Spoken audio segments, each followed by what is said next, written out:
Hai semuanya, namaku Prasetyo Yoga Purnama dengan NIM 2005758. Siang ini kami akan menampilkan video tentang hakikat NKRI. Selamat menyaksikan.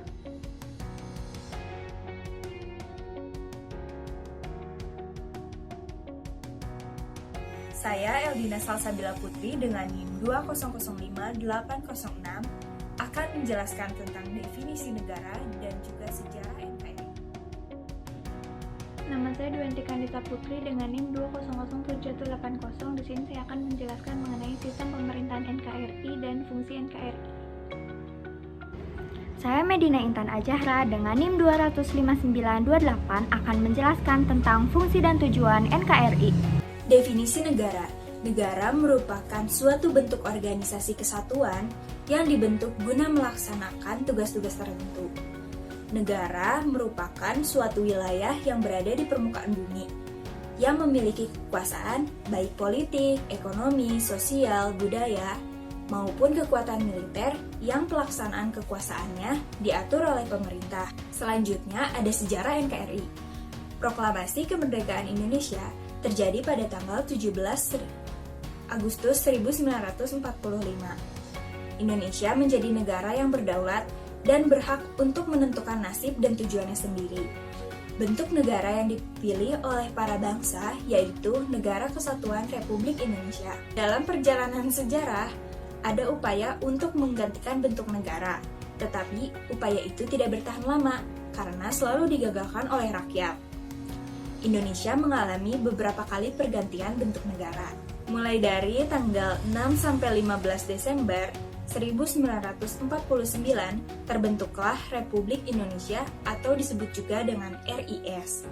Kemudian tanggal 27 Desember 1949 Belanda mengakui kedaulatan Indonesia berubah menjadi negara serikat. Bangsa Indonesia bertekad untuk mengubah RIS menjadi Negara Kesatuan Republik Indonesia. Pada tanggal 17 Agustus 1950, RIS secara resmi dibubarkan, dan Indonesia kembali ke bentuk semula, yaitu Negara Kesatuan. Dalam kehidupan bernegara, sistem pemerintahan negara menjadi patokan dasar mengenai tugas serta hak yang didapatkan dari masing-masing jabatan.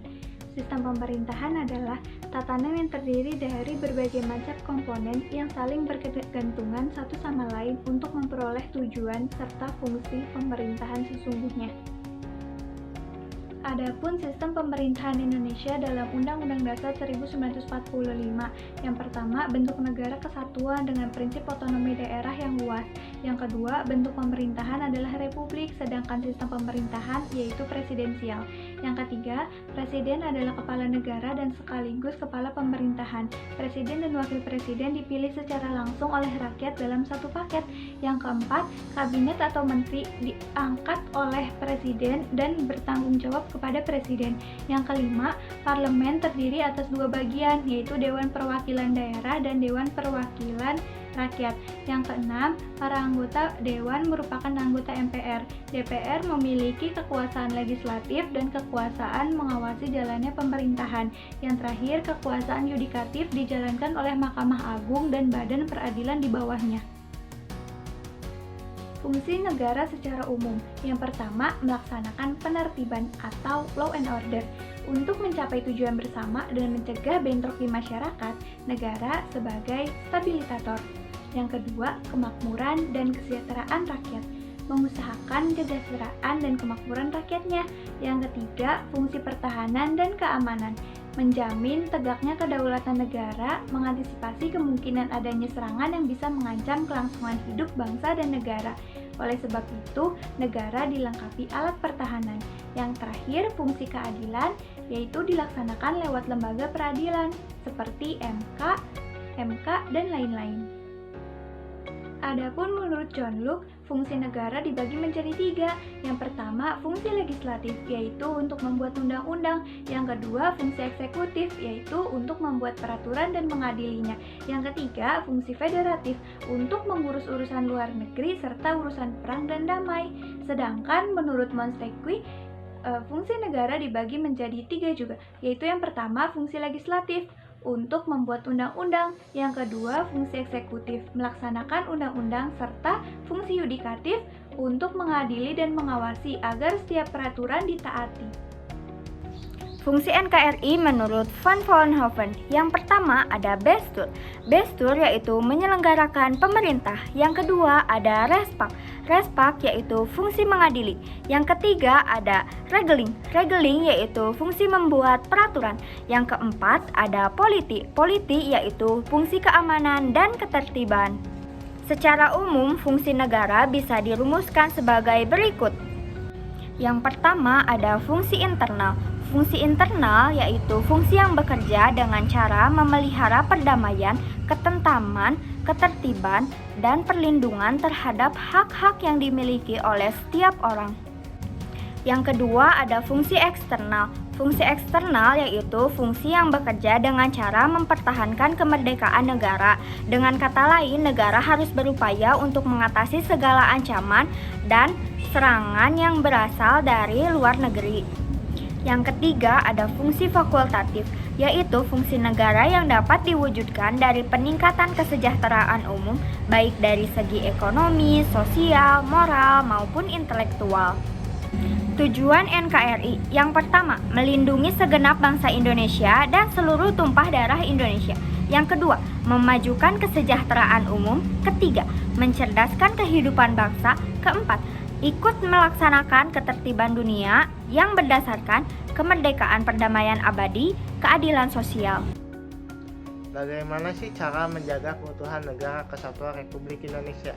Yang pertama, dengan mengamalkan nilai-nilai yang terkandung dalam butir-butir Pancasila dan menerapkannya dalam kehidupan sehari-hari. Yang kedua, mengobarkan semangat Bhinneka Tunggal Ika sebagai landasan persatuan bangsa.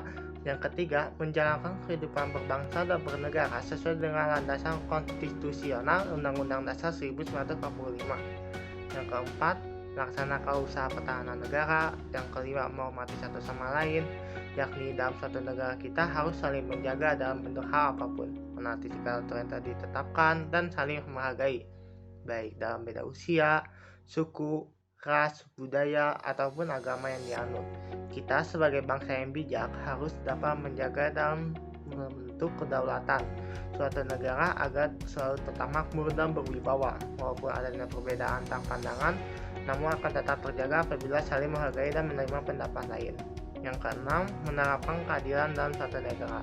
Dengan terciptanya bangsa yang adil akan menjadikan suatu negara yang cerdas, kreatif, dan terpandang dalam bidang apapun. Dalam negara yang dibutuhkan tegaknya keadilan berbangsa dan bernegara, karena dengan adanya keadilan akan mewujudkan keutuhan negara kesatuan Republik Indonesia. Yang terakhir, menumbuhkan rasa cinta pada tanah air, yaitu kita sebagai warga negara harus membuktikan untuk mempertahankan supaya negara kita dapat selalu utuh dan terjaga untuk mewujudkan persatuan dan kesatuan di segenap aspek kehidupan, baik alamiah maupun sosial. Yang menyangkut kehidupan bermasyarakat, maka dengan tumbuhnya rasa cinta pada tanah air akan menjadikan negara berdaulat, keutuhan negara, dan mempererat persatuan bangsa. Demikian pemaparan dari kami. Apabila teman-teman merasakan manfaat yang berlebih, boleh di-share kepada teman-teman yang lain. Apabila teman-teman ada yang ingin ditanyakan, boleh bertanya di grup ya. Terima kasih dan selamat siang.